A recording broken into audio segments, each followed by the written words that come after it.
दीगर की तैयारियों का जायजा लेंगे। मुल्क भर में 19 अगस्त को मुहर्रम का एहतमाम किया जाएगा। कोरोना इन्फेक्शन के पेश नज़र हुकूमत की तरफ से यूपी में मुहर्रम के लिए हिदायत जारी की गई है। यूपी में कोरोना इन्फेक्शन के खतरे के पेश नज़र इस साल मुहर्रम में ताज़िया और जुलूस नहीं निकाला जाएगा। अब हुकूमत की तरफ से जारी सर्कुलर पर एक तनाज़ा खड़ा हो गया है। शिया आलमदीन कल्ब जवाद का इल्ज़ाम है कि महकमे पुलिस ने सर्कुलर में नाजेबा अल्फाज का इस्तेमाल किया है। इसके साथ सीनियर शिया आलमदीन मौलाना कल्ब जवाद ने यूपी की मुहर्रम कमेटियों को किसी भी पुलिस मीटिंग में शिरकत न करने का हुक्म जारी किया है। उनका मुतालबा है कि पहले डीजीपी को अपना बयान वापस लेना होगा, उसके बाद ही किसी भी किस्म की बातचीत मुमकिन होगी। मौलाना कल्ब जवाद ने बरहमी का इजहार करते हुए कहा कि ऐसा लगता है मुहर्रम के बारे में गैर मुहज़्ज़ब बयान डीजीपी का नहीं बल्कि अबू बकर बगदादी या उसामा बिन लादेन का लगता है। वाज़ेह रहे तमाम शिया उलमा ने यूपी डीजीपी के जरिए जारी करदा सर्कुलर को वापस लेने और मुसव्विदा बनाने वाले मुलाजमीन के खिलाफ सख्त कार्रवाई का मुतालबा भी किया है।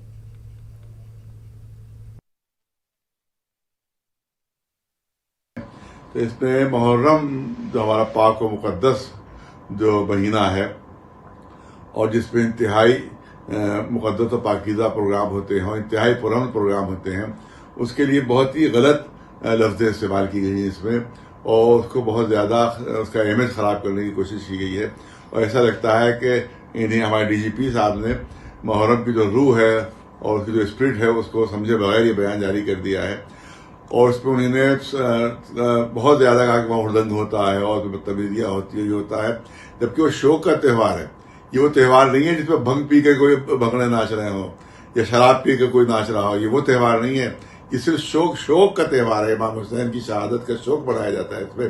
इसमें कोई हुड़दंग नहीं होता, किसी किस्म कोई बदतमीजी नहीं होती है, बल्कि इंतहाई पुरअमन तरीके से मुसलमान जो है शिया सुन्नी दोनों ये इस प्रोग्राम को मनाते हैं और इमाम हुसैन का वो गम मनाते हैं। ये बहुत ही गलत बयान डीजीपी साहब की तरफ से दिया गया। ये ऐसा लगता है कि यूपी के डीजीपी ने बयान नहीं दिया है, बल्कि ये लगता है कि अबू बकर बगदादी ने बयान दिया है। ये लगता है कि किसी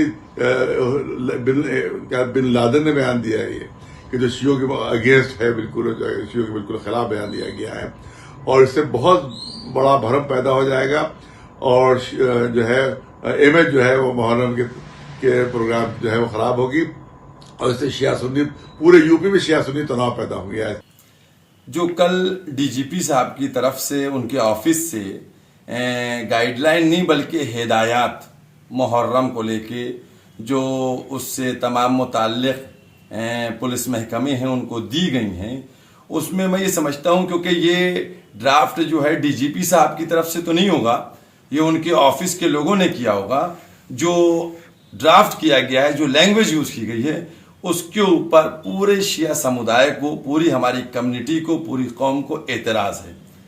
उसमें जिस तरीके से बातें की गई हैं, तबर्रे को लेकर बात की गई है, उसमें जिस तरीके से जानवरों का तस्करा किया गया है, यानी जिसको ये कहा जाए कि 40 साल पुराने गड़े मुर्दे उखाड़े गए हैं।